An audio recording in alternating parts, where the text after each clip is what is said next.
Listen to me, listen to me, listen to me now. Listen to me, listen to me, listen to me now. Dans un univers, une planète. Et sur cette planète d'eau, il n'y avait qu'une île. Et sur cette île, ils étaient là. Et parmi ce île, elles étaient là.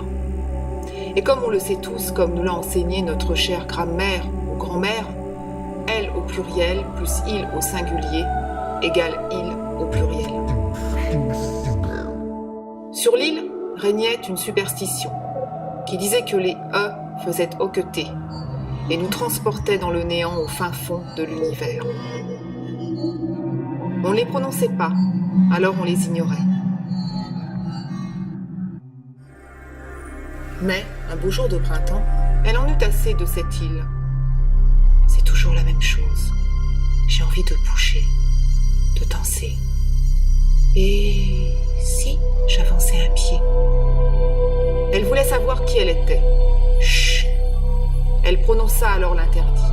A, E, E, I, O, E, U. Ce E lui donna des ailes. Et elle partit à la découverte de nouvelles planètes. L'homme au chapeau rouge attendait sur le quai. Seul, une valise à la main, je lui demandai où il allait comme cela.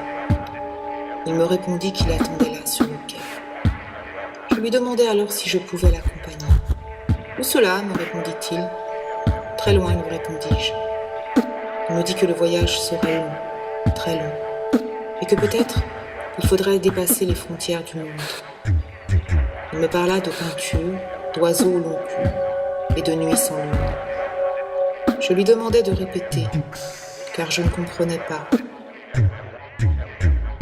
Alors il disparut dans la nuit, laissant sa valise et son chapeau rouge sur le quai.